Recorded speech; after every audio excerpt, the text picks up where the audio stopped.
Congrats once again, pioneers. I went digging today, and what I found, honestly, you're not ready for it. Listen, nobody saw what was really happening, but every single sign was sitting right there in front of us. A few months back, our founders, Dr. Nicholas and Dr. Cheng Diao, quietly traveled to Korea. The official story, just meeting up with the community, but pioneers started noticing something off. This wasn't your typical community visit. The timing was too perfect, too calculated. They were there working against a deadline that most people didn't even know existed. And what they secured during that trip might be the missing link that finally unlocks the $314,159 GCV. But before we get to that revelation, you need to understand what was really at stake. Hello pioneers, welcome back to the channel. I'm your host, Nathan. For months now, those photos from Korea have been sitting in our community feeds. Most people scrolled right past them, but a small group of dedicated pioneers started connecting dots that others missed. They saw a pattern, a strategy unfolding in real time. Today, we're not just talking about another theory, we're exposing what many believe was a secret mission, a hidden negotiation, and a technology deal that had to happen before a specific date that's now just days away. This video breaks down the interpretation that's been circulating through the pioneer community, and I'm going to walk you through every piece of evidence that's making people talk. If you're ready to see how deep this goes, show your support by hitting that like button right now. Subscribe to the channel because we dive into the details that other channels won't touch. And down in the comments, type "the final piece" along with your country. Let's show the world that pioneers are paying attention to every move. Alright, let's start by going back to that trip and figuring out what really went down in Korea. September 22nd, 2025. That's when Dr. Nicholas and Dr. Cheng Diao showed up in Seoul, South Korea. The core team's official statement called it community engagement. And yes, they definitely met with local pioneers. They celebrated the amazing adoption rate, with over 580 businesses already accepting Pi throughout Korea. On the surface, everything looked straightforward. Community leaders meeting their community. Nothing unusual about that, right? But then pioneers started asking uncomfortable questions. Why Korea specifically? Why travel halfway around the world at this exact moment? Why choose this location when there are massive pioneer communities in dozens of other countries? The timing stood out immediately. This wasn't just random scheduling. Something about the dates felt deliberate, calculated. Many in the community started wondering if the public appearances were actually a cover, that while cameras were capturing handshakes and smiles, the real business was happening behind closed doors. Private meetings, high-level negotiations, discussions about technology that nobody was supposed to know about yet. The interpretation spreading through pioneer circles is that this wasn't a friendly visit at all. It was a strategic operation, a mission that had to be completed before a very specific deadline. And that deadline? It's the key to understanding everything. But when I started digging into what that deadline actually means, I found something that completely contradicts what we've been told about Pi's readiness. November 22nd. Mark that date in your mind, pioneers. That's when ISO 2022 goes fully operational worldwide. Now, most people have no idea what that means. It's not the kind of thing that makes headlines. There's no big public announcement, no countdown clock on the news, but behind the scenes, in every major bank and financial institution across the planet, this date represents a complete transformation of how money moves. ISO 2022 is basically a new language for banking. Every transaction, every transfer, every piece of financial data will now speak this same language. It's rich with detail, it's standardized, it's verifiable. The old system that banks have been using for decades, that's getting shut down. The new system demands something different, something more sophisticated. And here's where I hit a wall that made me question everything. If you want to operate in this new financial world, You need to meet very specific requirements. You need verification systems. You need legal compliance built into every transaction. You need proof that can stand up in any court, in any country. So I went back through every core team announcement from the past year, every technical update, every compliance feature they've rolled out: KYC, mainnet, Pi browser, the ecosystem.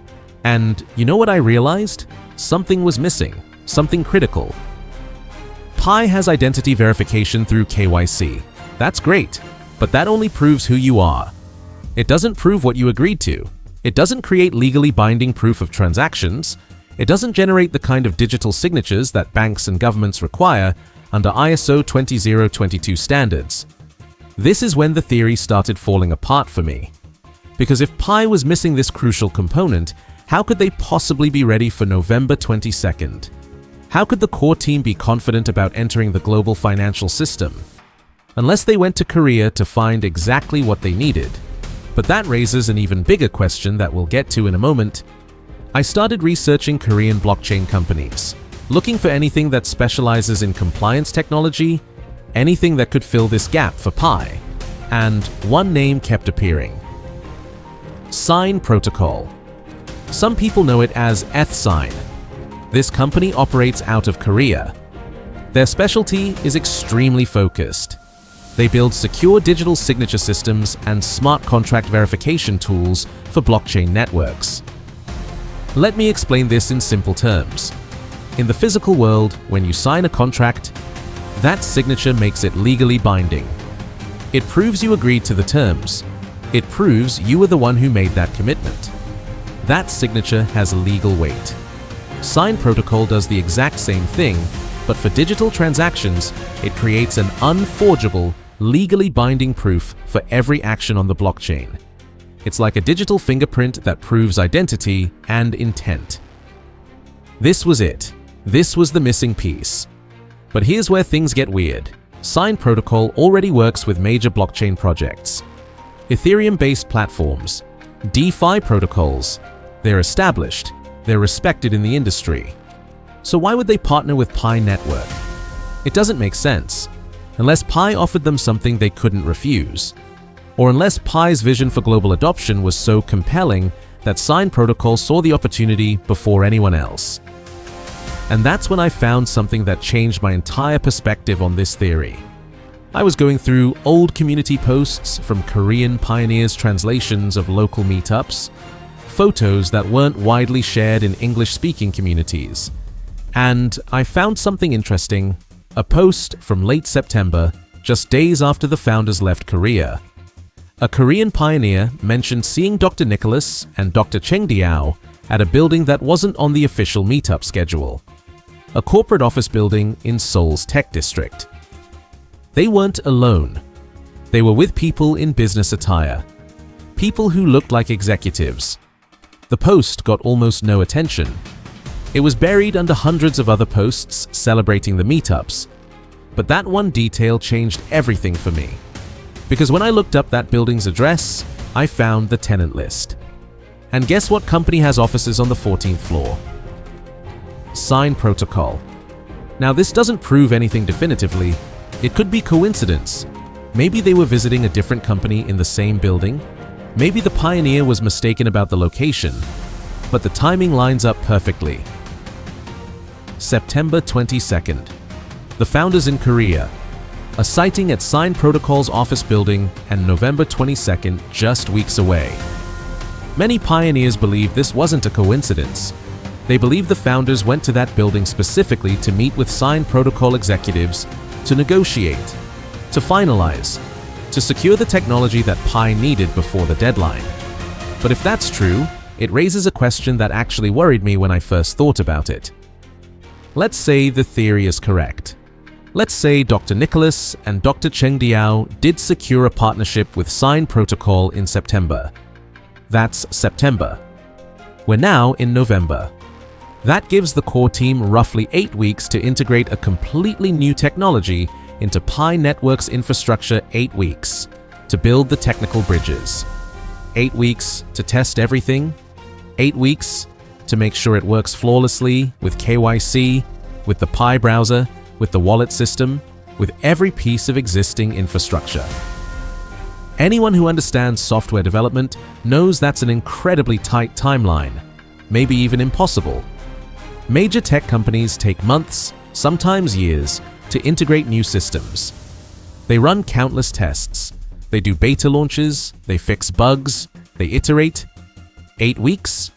That's barely enough time to plan the integration, let alone execute it. This is where I started doubting the entire theory.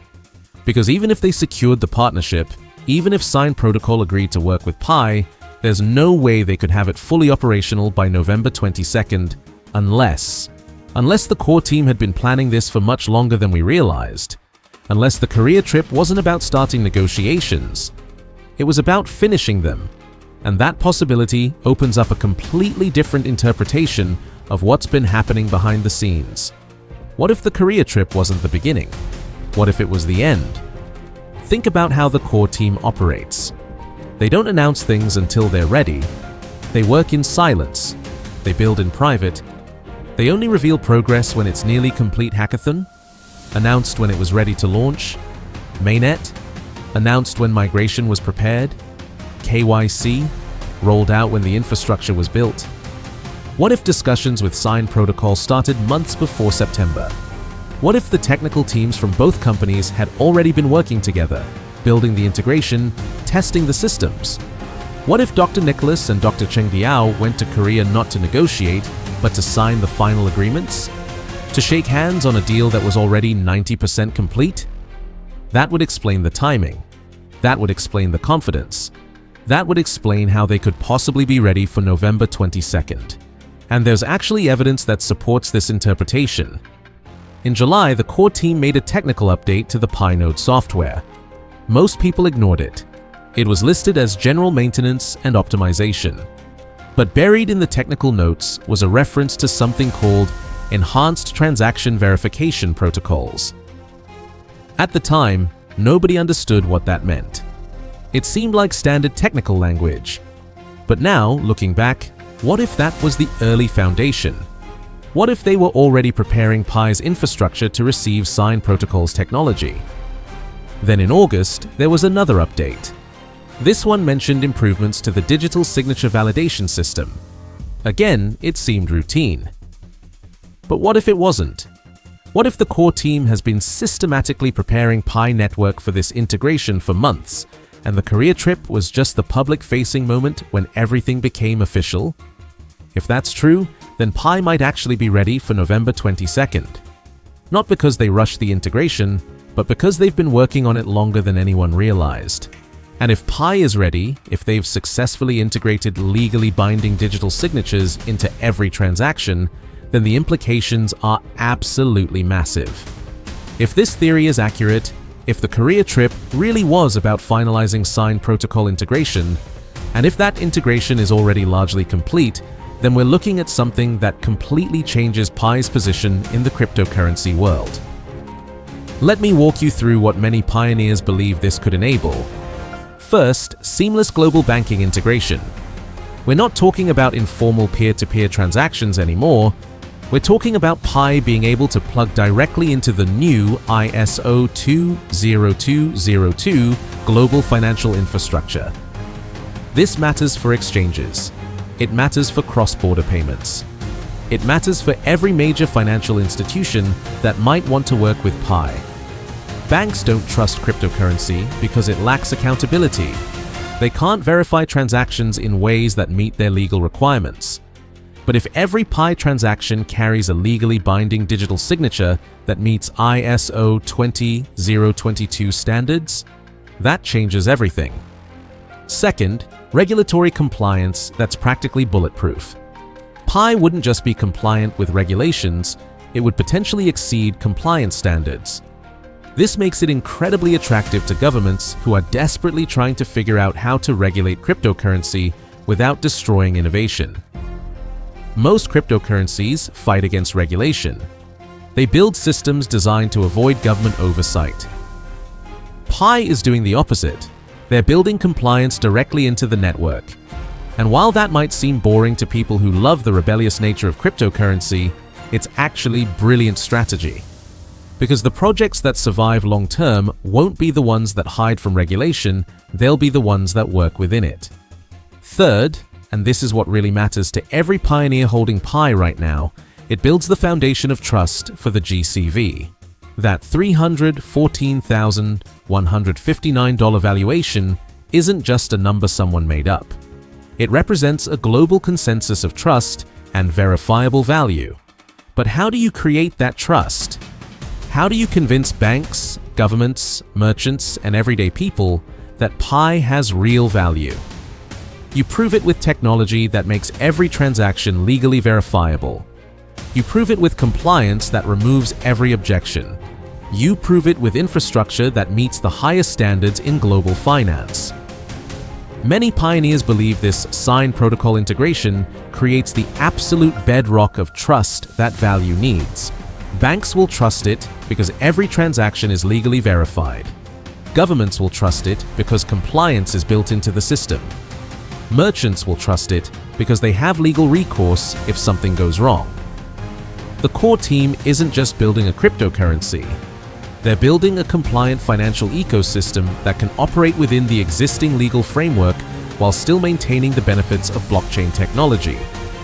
And when you look at it from that perspective, the Korea trip, the timing with ISO 20022, the potential sign protocol deal, it all points to one clear conclusion in the minds of many community members. The $314,159 GCV is being methodically prepared piece by compliant piece.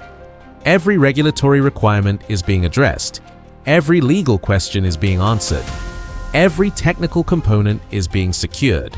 Nothing is being left to chance. But here's what nobody's talking about yet, and it's the part that actually concerns me most. Let's say everything we've discussed is true. Let's say Pi successfully integrated sign protocol.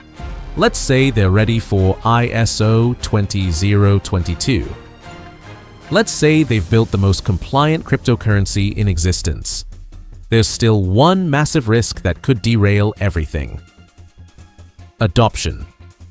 You can build the most technically perfect, legally compliant, regulatory-approved cryptocurrency in history. But if people don't use it, if merchants don't accept it, if it doesn't achieve critical mass, then none of the compliance matters. And here's the uncomfortable truth. Compliance isn't exciting. Legal verification isn't what gets people hyped. Digital signatures don't create viral social media moments.